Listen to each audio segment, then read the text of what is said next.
President Donald Trump arrives at Paya Lebar Air Base for a summit with North Korea's leader Kim Jong-un, Sunday, June 10, 2018, in Singapore.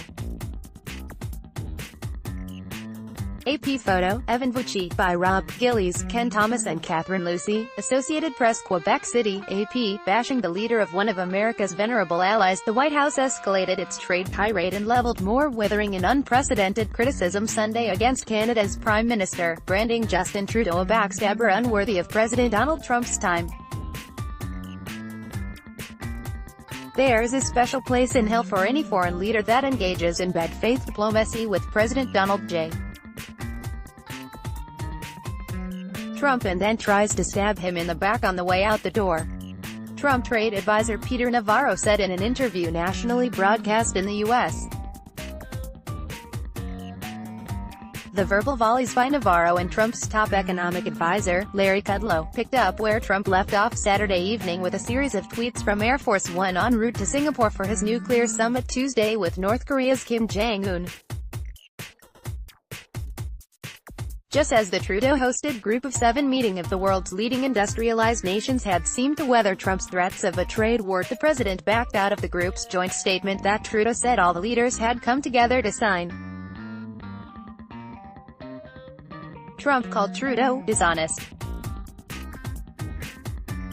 Trudeau didn't respond to questions about Trump when the Prime Minister arrived at a Quebec City hotel Sunday for meetings with other world leaders. A Trudeau spokesman, Cameron Ahmad, said Saturday night that Trudeau said nothing he hasn't said before, both in public and in private conversations with Trump. And Roland Paris, a former foreign policy advisor to Trudeau, jabbed on Trump on Twitter, "Big tough guy once he's back on his airplane. Can't do it in person. He's a pathetic little man-child." Trudeau said he had reiterated to Trump, who left the G7 meeting before it ended, that tariffs would harm industries and workers on both sides of the US-Canada border. Trudeau told reporters that imposing retaliatory measures is not something I relish doing, but that he wouldn't hesitate to do so because I will always protect Canadian workers and Canadian interests. Navarro, the Trump trade advisor, said his harsh assessment of what bad faith Trudeau did with that stunt press conference on Saturday comes right from Air Force One. He said Trump did the courtesy to Justin Trudeau to travel up to Quebec for that summit. He had other things, bigger things, on his plate in Singapore. He did him a favor and he was even willing to sign that socialist communique. And what did Trudeau do as soon as the plane took off from Canadian airspace? Trudeau stuck our president in the back. That will not stand. Kudlow, in a separate TV appearance, said Trudeau was polarizing, and really kind of stabbed us in the back.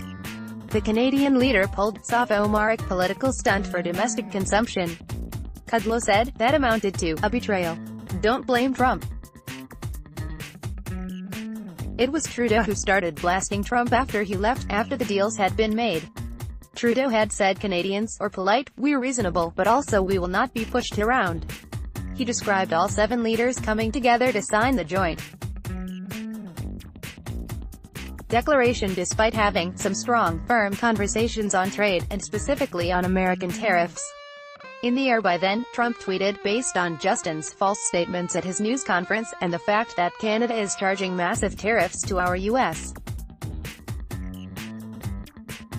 farmers, workers and companies, I have instructed our U.S. reps not to endorse the communique as we look at tariffs on automobiles flooding the U.S.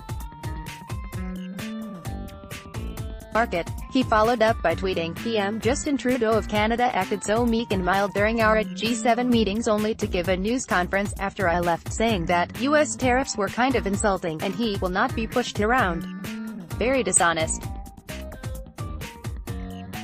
Our tariffs are in response to his of 270% on dairy. Before leaving for Singapore, Trump had delivered a stark warning to America's trading partners not to counter his decision to impose tariffs on steel and aluminum imports. The G7 also includes Britain, Italy, France, Germany and Japan. If they retaliate, they're making a mistake, Trump said. Trump insisted relationships with allies were at 10 just before he left the summit.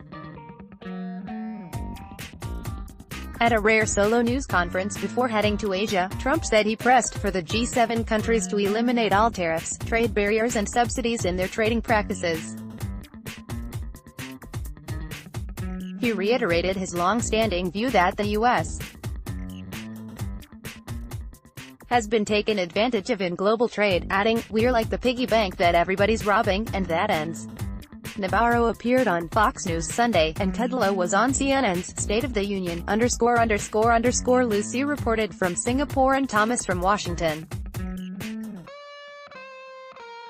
You might also like Cash is King, the fall of Malaysia's first couple Straits Times Kim Lim, daughter of tycoon Peter Lim, on being a hot premium content NBA star Kevin Durant buys $12 million oceanfront Malibu mansion. Global sci-fi dystopias to help you navigate a post-truth hardware zone and pictures. MSI's classy-looking 14-inch hardware zone unlimited data calls.